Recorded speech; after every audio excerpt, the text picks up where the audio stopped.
Dear friends, मैंने आपको इससे पहले स्टोर्स द्वारा जो सामान प्रोडक्शन के लिए इशू किया जाता है, इशू की गई सामग्री किस मूल्य पर स्टोर्स लेजर में अंकित की जाए, इसकी विभिन्न विधियों के बारे में आपको बताया था। इनमें व्यवहारिक रूप से 3 विधियां हमारी ज़्यादा काम में आती हैं। एक FIFO first in first out, जिसमें आपको बताया था कि जो सामग्री स्टोर में सबसे पहले आई है वह सबसे पहले निर्गमित मानी जाएगी। दूसरी विधि बताई थी आपको LIFO, last in first out, store में जो सामग्री सबसे बाद में आई है वह सबसे पहले निर्गमित होगी। एक तीसरी विधि बताई थी एवरेज प्राइस, जिसमें विभिन्न समय समय पर आई गई सामग्रियों का औसत मूल्य ज्ञात किया था। जब भी सामग्री आती है उसका औसत मूल्य ज्ञात कर लेते हैं, इसी मूल्य पर सामग्री निर्गमित मानी जाएगी। आज इसके संबंध में एक क्वेश्चन करेंगे, जिसमें हम आपको तीनों विधियां में समझाने का प्रयास करूंगा। मैंने व्हाट्सएप आपको क्वेश्चन भेजा है, तो व्हाट्सएप पर क्वेश्चन खोल लें। मैं एक बार पढ़ के भी सुना दूंगा, तो जो व्हाट्सएप पर नहीं है वो सुने और वीडियो में देख भी लें। आपको क्वेश्चन में दिया हुआ है एक्स लिमिटेड की निम्न सूचनाओं से स्टोर्स लेजर अकाउंट तैयार कीजिए। 15 जनवरी 2012 को रिसिप्ट दी हुई है 250 यूनिट, कॉस्टिंग दी हुई है 312 रुपये 50 पैसे। 21 फरवरी को रिसिप्ट दी हुई है 100 यूनिट्स, कॉस्टिंग दी हुई है 130 रुपये। 24 मार्च को 50 यूनिट रिसिप्ट दी हुई है, जिसकी कॉस्टिंग है 67.50 रुपये।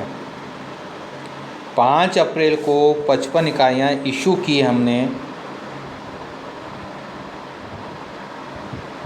इनका मूल्य नहीं दिया हुआ है, क्योंकि मूल्य हमको जो संबंधित विधि है उसके अनुसार देखना है।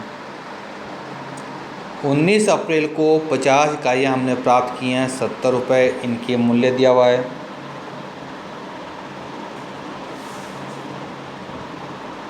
25 अप्रैल को 300 इकाई इशू की हमने। 3 मई को हमने 40 इकाइयाँ इशू की हैं।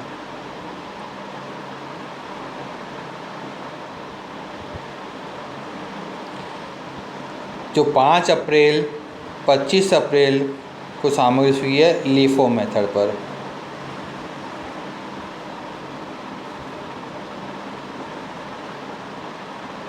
तथा इससे पहले फीफो मेथड पर इशू की है। 1 मई को हम डिसाइड करते हैं कि हमारी प्राइस अब वेटेड एवरेज प्राइस पर इशू की जाएगी।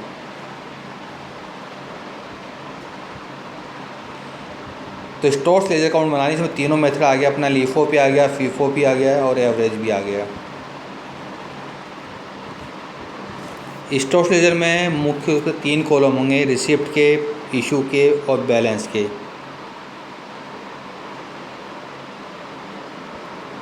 इशू में क्वांटिटी, रेट और अमाउंट, इशू में भी क्वांटिटी, रेट, अमाउंट, बैलेंस में क्वांटिटी, अमाउंट और रेट फॉर फर्दर इशू।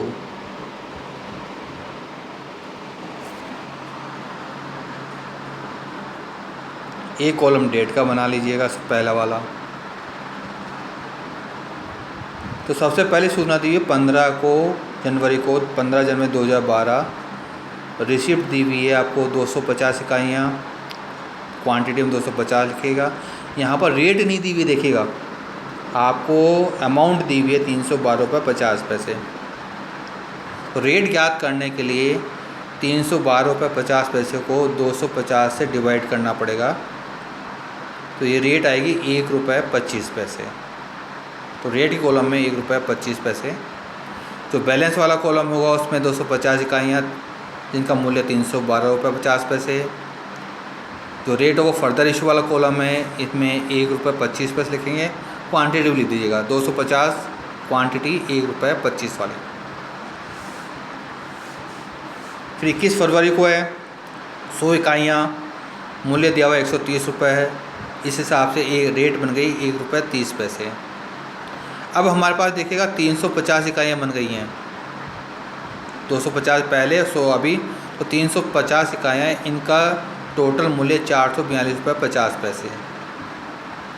तो रेट फर्दर इशू है यहाँ पर लिख देंगे हम 250 इकाइयाँ तो ₹1.25 वाली है हमारे पास में, 100 इकाइयाँ ₹1.30 वाली हैं। 24 तारीख को हमको वापस मिला है 50 इकाइयाँ, ₹67.50 इनकी लागत है। इस हिसाब से दर बनी ₹1.35। अब हमारे पास कुल 400 इकाइयाँ हो गई बैलेंस में और मूल्य हो गया 510। इनका डिस्क्रिप्शन देखना चाहें तो 250 इकाइयाँ ₹1.25 के हिसाब से, 100 इकाइयाँ ₹1.30 के हिसाब से और 50 इकाइयाँ ₹1.35 के हिसाब से ये हमारे स्टॉक में इशू के लिए उपलब्ध हैं। अब हमने 55 इकाइयाँ इशू की हैं।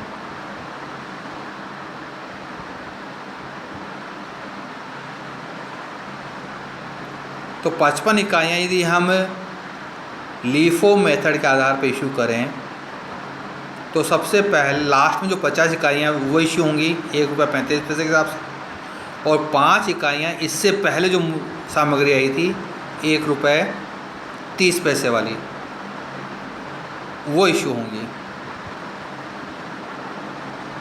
तो 50 इकाइयाँ ₹1.35 वाली, 5 इकाइयाँ ₹1.30 वाली। अब हमारे पास 345 इकाइयाँ बच गई जिनका टोटल वैल्यूएशन होगा ₹436 और 345 का सब डिवीज़न करें रेट फॉर फर्दर इशू में तो 250 इकाइयाँ तो ₹1.25 वाली बची हैं और 95 इकाइयाँ ₹1.30 वाली बची हैं। फिर हमको 50 इकाइयाँ और मिल गई जिनका मूल्य ₹70 दिया हुआ है। इस हिसाब से इनकी रेट हो गई ₹1.40। अब हमारे पास स्टॉक में 250 इकाइयाँ ₹1.25 वाली हैं, 95 इकाइयाँ ₹1.30 वाली हैं, 50 इकाइयाँ ₹1.40 वाली हैं। हमने 250 इकाइयाँ इशू की हैं 25 तारीख को, क्वेश्चन में दिया हुआ है। अब हमको फीफो मेथड काम लेना है। तो आप फीफो मेथड में सबसे पहले 250 इकाइयाँ आई थी हमारे पास में, तो ये 250 इकाइयाँ ₹1.25 वाली इशू कर दीजिएगा और जो 50 इकाइयाँ और इशू करनी है वह ₹1.30 वाली होंगी। तो कुल 300 इकाइयाँ, इसमें 250 इकाइयाँ ₹1.25 वाली, 50 इकाइयाँ ₹1.30 वाली इशू की जाएंगी। अब स्टॉक में केवल 95 इकाई रह गए हमारे पास में जिनका वैल्यूएशन ₹128.50। इनका डिस्क्रिप्शन देखना चाहें तो 45 इकाइयाँ बची हैं ₹1.30 वाली, 50 इकाइयाँ बची हैं ₹1.40 वाली।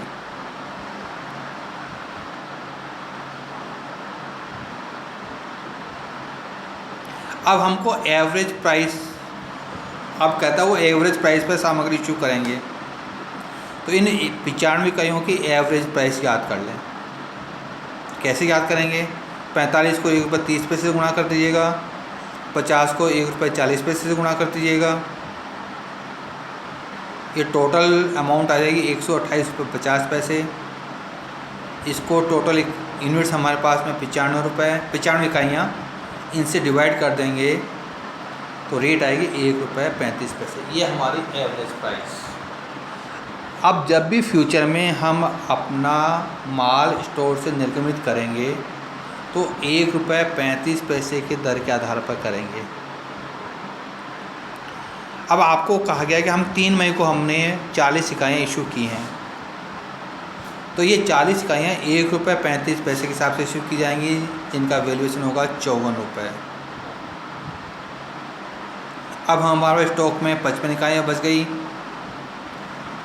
अब ये किस तरफ बचेंगी, ये एवरेज प्राइस वाली बचेंगी ₹1.35 के हिसाब से। तो 55 को ₹1.35 से गुना कर दीजिएगा, अमाउंट आ जाएगी ₹74.50। जब भी फ्यूचर में भी हमको, जब तक नया माल नहीं आ जाए, हमको ₹1.35 की दर से ही स्टोर से सामग्री इशू करनी है। तो इस क्वेश्चन में तीनों मेथड समझ लिया हमने, लीफो भी समझ लिया है, फीफो भी समझ लिया है और एवरेज भी समझ लिया है। आपको तीनों मेथड में कोई भी पॉइंट समझ में नहीं आया इस क्वेश्चन का, इसका मैंने सॉल्यूशन व्हाट्सएप पर भी भेज रखा है आपको।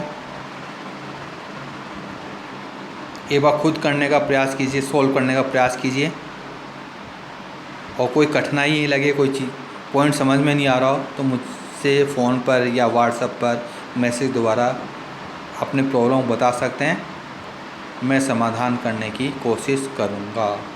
Thank you.